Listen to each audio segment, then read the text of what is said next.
obrigado mais uma vez, Senhor, por ouvir a tua palavra, Senhor. Que o Senhor venha, Senhor, derramar, Senhor, chuvas de bênção, Pai, sobre este casal, Senhor. Que seja, Senhor, a tua palavra, Senhor, sobre o coração deles, Senhor. Usa eles, Pai amado. Que podemos ser tocados, Senhor, com a tua presença, Pai, com o teu Espírito Santo, Senhor.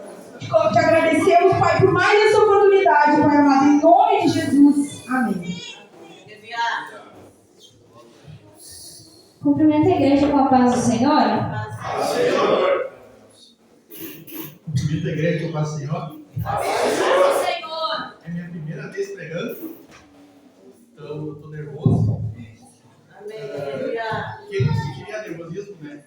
É uma responsabilidade muito grande, né? Pisar aqui em cima para falar sobre a palavra de Deus, né? E a gente escolheu falar sobre Salomão. Que no caso eu não queria denegrir a imagem dele, mas eu queria deixar um alerta com um pouco da história dele, né? Que a gente vai descrever agora. Começa no livro de Eclesiastes, capítulo 1, versículo 2. É um pronunciamento que ele passa. Eclesiastes 1, versículo 2. Vaidade de vaidades, diz o pregador. Vaidades de vaidades. É tudo vaidade. Aí a gente passa para 1 Reis, capítulo 1, versículo 32 ao 35.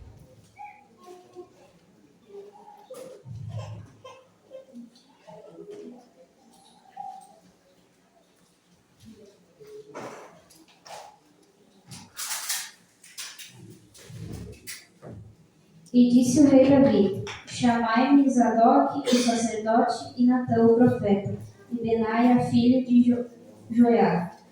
E entraram à presença do rei, e o rei lhes disse: Tomai convosco os servos do Senhor e fazei subir a meu filho Salomão na mula que é minha, e fazei descer a Gion.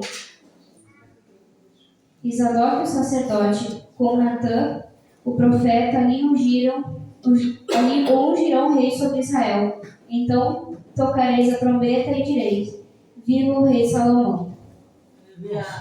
Salomão, acho que foi um dos únicos que teve o privilégio de ver um grande rei, né, que se assentava ao trono, era Davi. E Davi estava velho. Davi, como virou rei, ele já era um senhor de alta idade, porque ele teve por mais ou menos 10 anos, né? Fugindo por ele, o rei Saul. Então ele assumiu o reinado, ele já era um senhor de idade. Então ele estava muito velho na época, e o seu filho mais velho que sobreviveu, né? Ele queria dar um golpe para Salomão não suceder ao trono. Ele queria assumir o trono antes de Davi morrer. Sucessivamente, Davi sentiu que ia morrer e ia passar a Salomão. E nesse meio termo, o sacerdote descobriu, mandou avisar a esposa, né, a mãe de Salomão. Então, ele teve o privilégio de ver um rei sábio, com a bênção de Deus, acalmar uma rebelião e ainda ser eleito rei e governar ao lado dele até sua morte. Então, Salomão já começou lá em cima.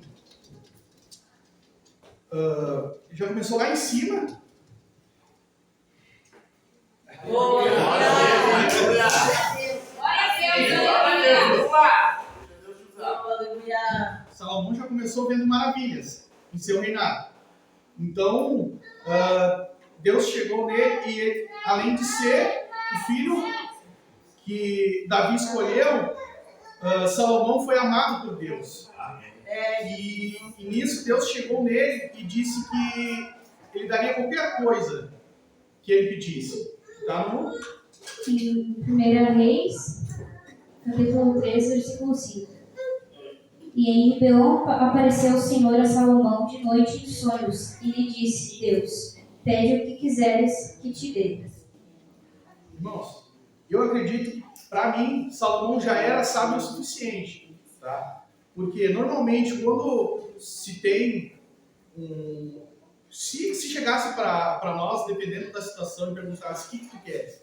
Primeira coisa que talvez na nossa cabeça, se a gente fosse o rei, pediria, seria morte aos meus inimigos, seria dinheiro, glórias, né, amor. E ele pensou assim: eu sou novo, estou assumindo muito novo, né?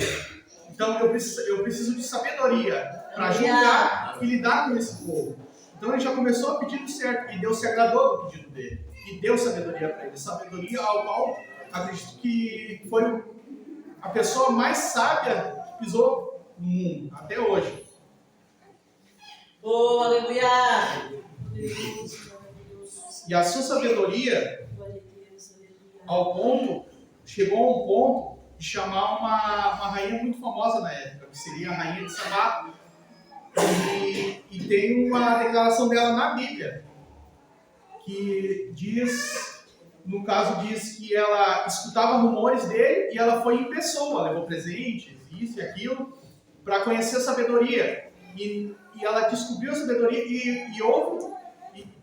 e para ela foi mais do que foi dito para ela, tanto que ela saiu surpresa de lá. Que está no 1 Reis, capítulo 10, versículo 6, se não me engano. E disse ao rei: foi verdade a palavra que ouvi na minha terra, das tuas coisas e da tua sabedoria. Aleluia! Só que, irmãos, aí vem a parte do alerta. Salomão governou com sabedoria, Salomão ampliou até partes que nunca antes tinha sido. O seu reinado foi enorme, onde teve luxo, muito luxo, pois ele ganhou muito dinheiro. Ele levou 7 anos para construir o templo e levou em torno de uns 14, mais de 14 anos para construir palácios. Ele não construiu um só, ele construiu vários palácios. Ele tinha muito dinheiro. E nisso, ele começou a sair um pouco do que Deus tinha planejado para ele. Porque Deus lá em, acho que em Deuteronômio, se não me engano, que explica como é que um rei de Israel deveria governar. E ele começou a fazer tudo ao contrário. Ele abriu políticas com o Egito, com as outras cidades que tinham outros ídolos, né? Não era o nosso Deus. Ele casou com muitas mulheres diferentes e isso foi corrompendo seu coração conforme o tempo. E a gente quando começa a afastar o Espírito Santo da gente, a gente não enxerga, porque ele vai devagarinho. Devagarinho ele vai se afastando. E como ele era sábio, então ele tinha uma sabedoria fora do comum, isso foi secando ele mais ainda. Porque ele não era sábio só no espírito, ele era sábio em ciências, em agronomia, em tudo que se tinha no mundo. Salomão era sábio. Se fosse hoje sentar qualquer mestre hoje, né, qualquer mestre, professor, fosse sentar com Salomão, ele ia sair de lá aprendendo, porque ele era muito sábio. E isso foi cegando o Salomão ao ponto do caminho, que uma das coisas que desde o começo, um homem abençoado, ele sempre teve uma esposa. Quando ele botou a mais de uma esposa, sempre começou a dar problema. E nesse caso, quantas foram? Foram 700 mulheres e 300 concubinas. Gente, falando no meu exemplo, é muito bom ter uma esposa, mas uma só já é o suficiente. Imagina, né, 700 mulheres e 300 concubinas. Se uma, tá? A gente reclama, mas a gente gosta. Não vive sem, né? Então, mas tu imagina, 700 princesas e 300 concubinas aqui, ó. Porque não sei o quê. Que a minha religião é isso, é aquilo, e a tua é só um Deus. Então, acredito que conforme Salomão foi ficando velho, e quando a gente fica um pouco mais de idade, a gente começa a não ter mais paciência para lidar com algumas coisas. E fora o Espírito Santo saindo por causa da soberba, ele foi aceitando os pedidos. Tanto que está na Bíblia ali que ele começou a construir templos em adoração para outros deuses à frente do próprio templo de Deus. Isso é um absurdo, né? Conforme um absurdo. Outra coisa, quando a gente estipula um governo, o governo se governa para o povo e não o povo para o governo. E isso ele se perdeu também. Isso estava na Bíblia. Tanto, ele tinha tanto luxo no palácio que para poder sustentar a mesa dele diária, ele dividiu o reino de Israel em 12 partes. E uma dessa parte ao mês trabalhava só para sustentar o seu luxo no palácio, totalmente de graça. Isso quer dizer o quê? Que quando é de graça, alguém está pagando em dobro. Né? Então, já começou aí, e o povo acabou se tornando escravo do rei. Qual seria? Ele teria que governar para o povo. Então ele estava tão cego e soberbo ao ponto de não enxergar que ele já não estava fazendo o que estava na Bíblia. E o Espírito Santo foi seguindo. Foi indo devagarinho. E ele não viu. E em 1 Reis 11, acho, 11, né? 11, vem um ultimato de Deus para ele. Né? Que seria ali. Pelo que disse o Senhor a Salomão, visto que houve isso em ti, que não guardaste o meu concerto e os meus estatutos que te mandei, certamente rasgarei de ti este reino e o darei a teu servo. Todavia, nos teus dias não o farei por amor a Davi, teu pai, da mão do teu filho rasgarei. Porém, todo o reino não rasgarei. Uma tribo darei a teu filho por amor a meu servo Davi e por amor a Jerusalém, que tenho elegido. Então, o amor de Deus é tão grande por nós, independente, só que Deus é justiça. Desde o começo, antes de vir Jesus, se eu acho que teve muitas catástrofes, ele se arrepende, ele disse na Bíblia que se arrepende de ter matado a gente com o dilúvio, né? Porque ele amava o nosso povo.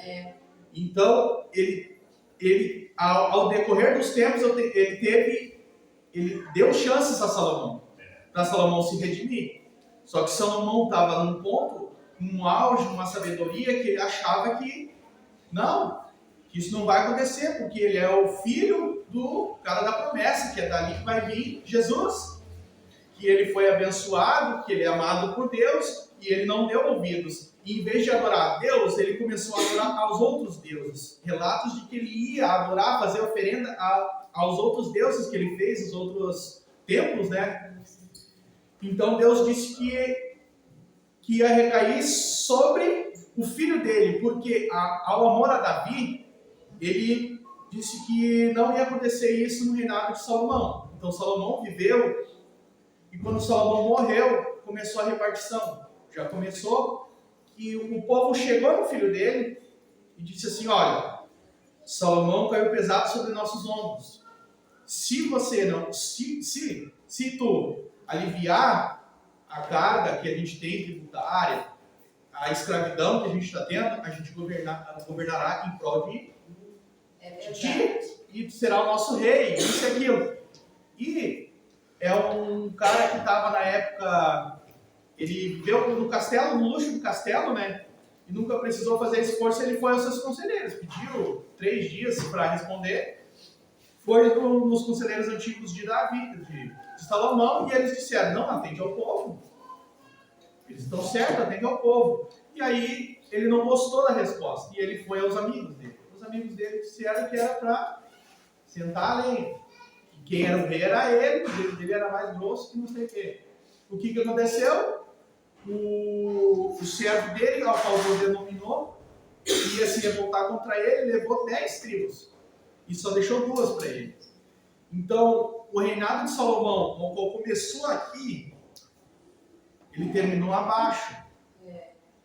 E foi o cara mais sábio, foi o cara que Deus deu a sabedoria, foi a pessoa mais sábia que pisou no mundo, mais rica, não precisava de dinheiro, já tinha tudo, teve 1000 mulheres, e isso o cegou ao ponto de ser para mim, foi uma decepção. Porque no começo eu escutava Salomão sábio, Salomão escreveu Provérbios, Salomão, isso e aquilo, e eu nunca tinha escutado a parte mais negativa dele. Aí eu comecei a estudar para pregar sobre ele, eu queria pregar sobre ele. E eu comecei a ter um pouco de decepção, mas entender que também era propósito de Deus o que aconteceu. Tá? Ele foi avisado, e então as desgraças que começou a acontecer com o reino de Israel foi a partir do reinado de Salomão, da casa de Salomão. E o que eu queria passar disso para vocês é que eu já tive meus 16, já tive meus 17, agora vou fazer 29. Então, eu já tive na parte da adolescência mesmo. Eu vivi minha vida na igreja. Eu fiquei 2 anos desviado. E eu sempre achava que eu era mais esperto que o meu líder. Que eu achava que era batatinhas, que era isso, era aquilo, que só prega sermão, que isso, aquilo, e nunca prestei atenção. E eu achava que é o seguinte, o mundo está controlado. Eu vou numa festa, ou eu vou ali com meus amigos numa festa, eu peço perdão para Deus e volto para a igreja. Né? Simplesmente assim. E normalmente a maioria dos jovens acham, principalmente agora no mundo, tá? Que ele tem um total controle sobre o corpo dele, sobre o espírito dele, que a qualquer momento ele pode simplesmente dizer assim, eu larguei isso aqui e vou voltar a Deus. Vou voltar a Deus, antes que Deus venha e eu vá para o céu com ele. E ele vai se afogando e se enfiando cada vez mais na entranha que é o mundo, porque o mundo, tu já viu o diabo oferecer para ti, ou oferecer para Jesus pedra para ele comer? Não ofereceu pedra, ele disse, transforma pedra em pão e coma. Ele sempre ofereceu coisa boa para ti. Aí tu acha que o mundo vai te oferecer coisa ruim? Vai te oferecer um joelho? Vai te oferecer um jejum? Não, ele não vai te oferecer um jejum. Ele vai te oferecer uma festa, né? Um churrasco, um jogo, isso e aquilo. E tu vai cada vez mais te aprofundando e não vai entendendo que tu tá com o Espírito Santo se afastando de ti. E às vezes pode ser tarde, ou às vezes pode ser que aconteça que nem Salomão. E aí vem aquela, ou vai por bem ou vai por mal. Às vezes tu consegue te reconciliar antes de sofrer alguma coisa e vir para Deus e seguir sua vida. Agora pode acontecer de tipo, entrou no mundo, tava lá com o teu amigo que é um traficante, né? A polícia te pega, tu corre para não ser preso, não querer ser vergonha pro teu pai, pra tua mãe, por mais que tu não esteja traficando, e é alvejado de bala. Volta pra igreja com 5 balas no corpo, perna quebrada, faltando perna, ou uma doença incurável por ter pegado por sexo, né? Então, esse é o alerta que eu queria deixar. Ele foi sábio ao ponto de saber de tudo isso, discernimento, e se cegou por causa da sabedoria e soberba. E às vezes a gente acha que chegar aqui e só pedir para Deus dar, para isso e aquilo, e acha que vai resolver. Às vezes tem que vir de dentro da gente a vontade de querer resolver a situação e tentar se afastar um pouco do mundo, porque não é... Ser cristão não vai ser mar de rosas, chuva de beleza, todo dia só vitória, só vitória. Não, ser crente vai ser um momento que nem eu digo. Eu estou até sentindo lá, porque a gente está passando por um momento que a gente está construindo na nossa empresa, então às vezes tem dinheiro, às vezes não tem dinheiro. Então, todo dia eu passo para a minha cozinha, olho para o gás e digo assim, não te pesquei. Mas normalmente é o que acontece quando tu está sem dinheiro. O gás inventa de fresqueado. Então... Eu já não oh, aleluia!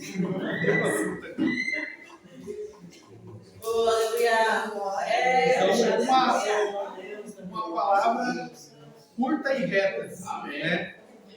Seria: sabedoria sem orientação de vida te leva ao fracasso. E a tentação e o orgulho podem desviar até mesmo os mais sábios do caminho certo.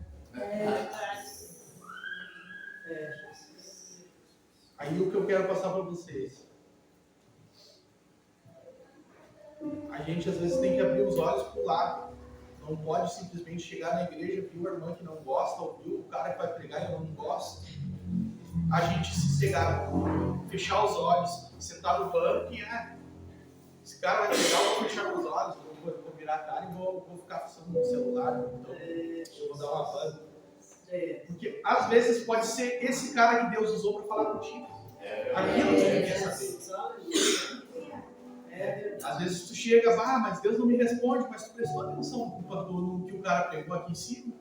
Ou no louvor que a moça cantou? Ou às vezes até na palavra introdutória.